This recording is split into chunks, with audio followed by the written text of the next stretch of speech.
Reusable drag and drop animation is just one of many features that movie clips support. Another useful feature and staple in the design world is the use of live filters, such as drop shadows, blurs, and outer glows. We use filters on a regular basis in other graphics programs to enhance our designs. An advantage to working with movie clip symbols is they're one of two symbol types that can have Flash's live filters applied. In addition to enhancing our design, we can also incorporate filters as part of animation, since filters and their properties are tweenable.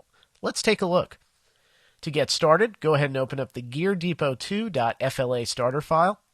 And let's go ahead and focus on our logo in the upper left-hand corner. Using your selection tool, click once on this logo. And if we look at the properties panel over on the right-hand side, we're going to see that this is actually a graphic symbol called logo. Now, graphic symbols and other raw graphic types, for instance, drawing objects or mergeable graphics, can have filters applied directly.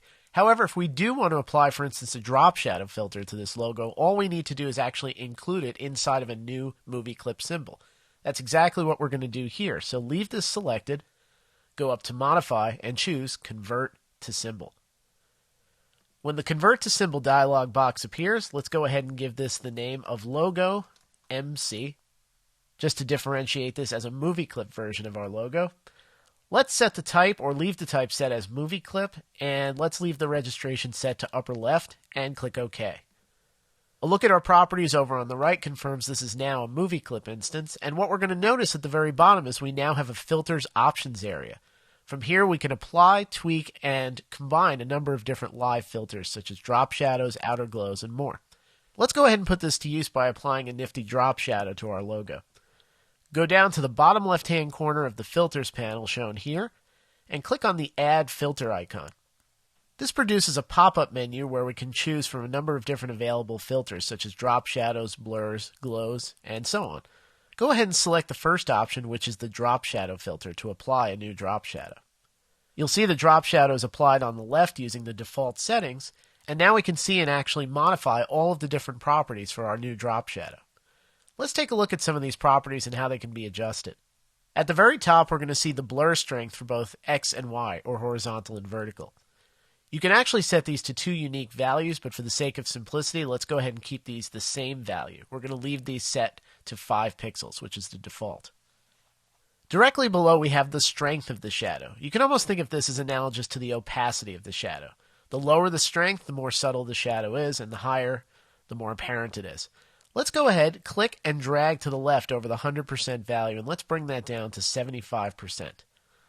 Now, directly below, you're going to notice a quality drop-down menu. Go ahead and click on this, and you'll see that you can actually set the quality for this filter for low, medium, or high. This is somewhat unusual because most graphics applications that utilize filters don't give us a choice. The filters are usually rendered at the highest quality possible. In this case, however, Flash Live filters are rendered real-time by the Flash player. This can actually make them quite processor intensive. So we actually have a choice here to set it at a lower quality, which takes some of the strain off of the processor or the Flash player, or at a higher quality if it's absolutely necessary.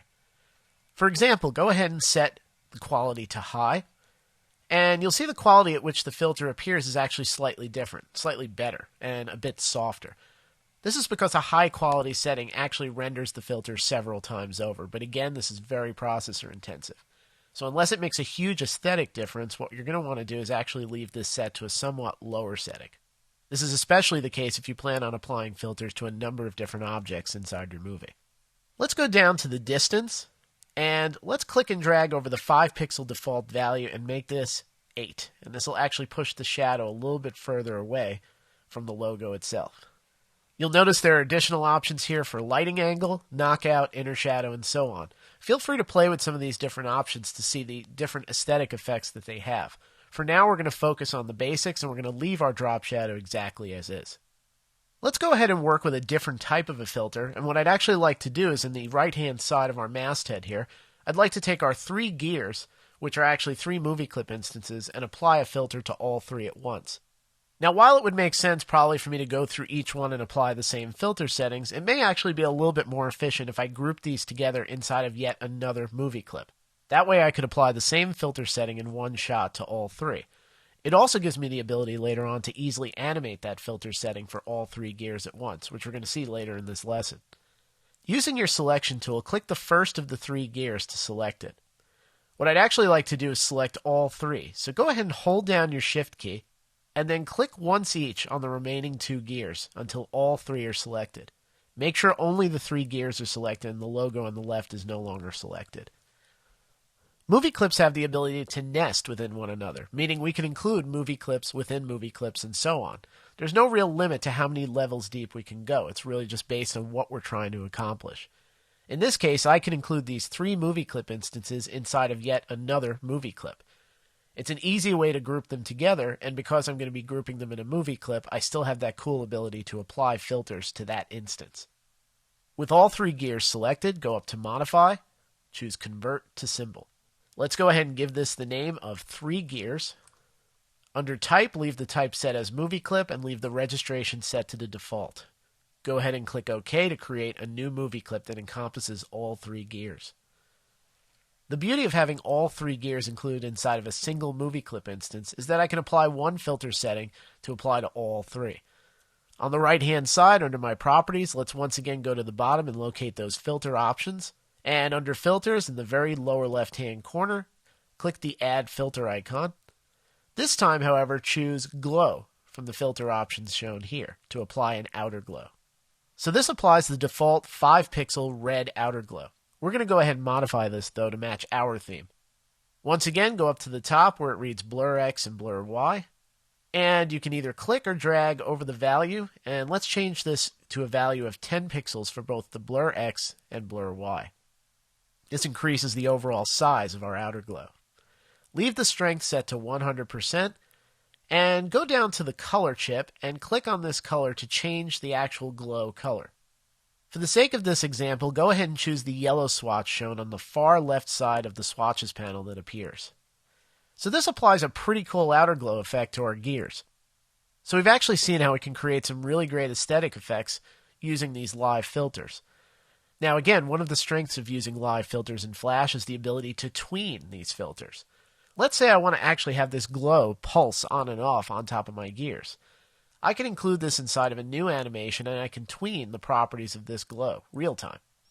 To animate my outer glow, I can either do this on the main timeline, or what makes a little bit more sense is to include that animation in yet inside of another movie clip. Now, why would we take this approach as opposed to animating on the main timeline? Well, right now our main timeline actually is 1 frame, and it keeps it kind of tidy that way. In this case, even though we may not reuse this particular animation more than once inside of our movie, including it inside of its own movie clip actually is a nice organizational mechanism that we can use. This way, we keep our timeline 1 frame, and all other contained animations sit inside of their own movie clips. In this case, it just makes it a little bit easier to manage, and we don't actually have to expand the main timeline if we don't need to. So for this purpose, what we're going to do is we're going to leave our gears selected, and we're going to include the gears with their outer glow inside of yet another movie clip. This movie clip will contain the animation of the outer glow coming on and off. With the gears selected, go up to Modify and choose Convert to Symbol. Go ahead and give this new movie clip the name of Gear Glow Animation. Leave the typeset as movie clip, and again leave the registration set to the default, and click OK. So now our 3 gears and their outer glow are encased inside of yet another movie clip. So what we can do is actually go inside of our new movie clip, and on its timeline we can animate the outer glow coming on and off. Go ahead and double click directly on the new movie clip symbol. If you look in the upper left hand corner, the breadcrumb navigation here should read Scene 1 Gear Glow Animation. This lets us know that we're editing the Gear Glow Animation movie clip and we're looking at its timeline in the timeline panel on the bottom. So essentially what we're doing here is we're tweening our 3 gears movie clip, and specifically we're going to be tweening the glow settings that we see on the right hand side under our properties. To tween filter settings, we take the exact same approach we would take for a standard motion tween. Go ahead and select the 1 keyframe on the 1 layer we have on this movie clip's timeline, right-click, and choose Create Motion Tween from the contextual menu that appears. This creates a 24-frame tween span. Now from here, what we're going to do is we're actually going to have the filter settings come on and off gradually. Go ahead and take your playhead and drag it back to keyframe 1. Now we want the glow to actually start off. So what we're going to do is, with the playhead at keyframe 1, we're going to click once on our symbol on the stage so that we can see its filter settings on the right-hand side. And where it says strength, we're going to go ahead and knock the strength down to 0. Just click and drag until the strength reads 0. You can also double click on that value and just numerically enter 0 and hit enter or return. So the filter is still there, but its strength is set to 0%, essentially turning it off.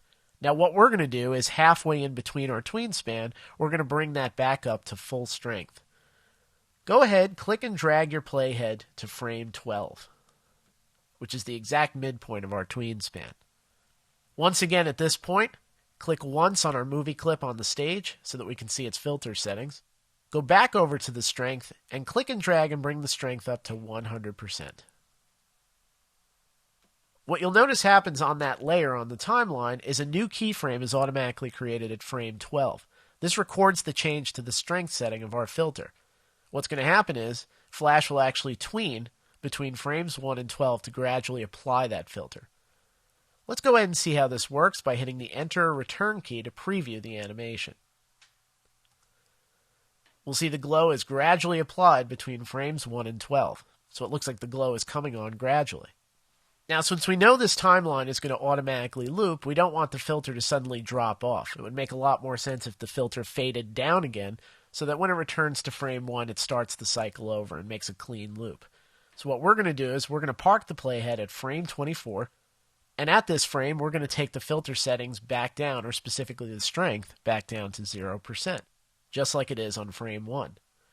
With the playhead at frame 24, click once on the movie clip symbol so that we see the filter settings.